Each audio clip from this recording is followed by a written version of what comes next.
আসসালামু আলাইকুম। আজ একটি অসাধারণ স্বাদের ডাল রান্নার রেসিপি শেয়ার করব।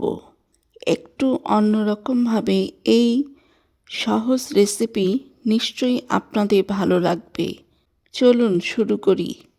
এই ডাল রান্নার জন্য 1 কাপ মসুর ডাল নিয়েছি, অর্থাৎ 150 গ্রাম হবে। ডালগুলো কয়েকবার পানি বদলে বদলে পরিষ্কার করে ধুয়ে নিয়েছি। আমি আদা এভাবে লম্বা করে কেটে নিয়েছি।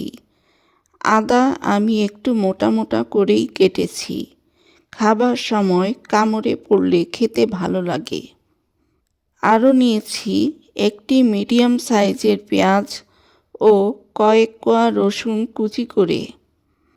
আদা, রসুন, পেঁয়াজ ইচ্ছে মতো গোল বা লম্বা শেপে কুচি করে নিলেই হবে।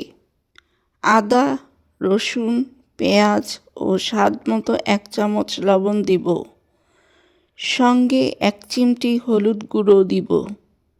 হলুদ না দিলেও হবে, দেখার সুন্দরের জন্য হলুদ দিলাম। এখন সব কিছু ডালের সাথে মিশিয়ে ঢেকে দিব।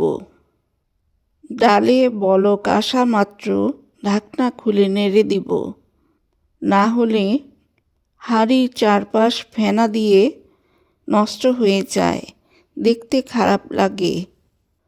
পরবর্তীতে ঢাকনা একটু ফাঁকা রেখে ডাল সেদ্ধ হতে দিব। 15 মিনিট পর ডালগুলো মোটামুটিভাবে সেদ্ধ হয়েছে। আরও ভালো করে ডালগুলো সেদ্ধ করে নিব। আরও 5 মিনিট ডাল সেদ্ধ করার পর ডাল ঘুটনির সাহায্যে ডাল ঘুটে নিলাম। নতুন যারা রান্না করবেন তারা এই কাজটি সাবধানে করবেন। আরেকটু ঘুটে নিতে হবে। এখন ডাল ম্যাশ হয়ে গেছে। এবার 3-4টি কাঁচামরিচ ফালি করে দিয়ে দিলাম।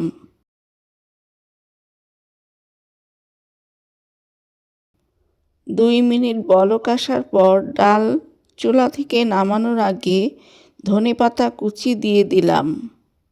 ডালে কোনো প্রকার বাগার দেয়া লাগবে না, অসম্ভব স্বাদের ডাল।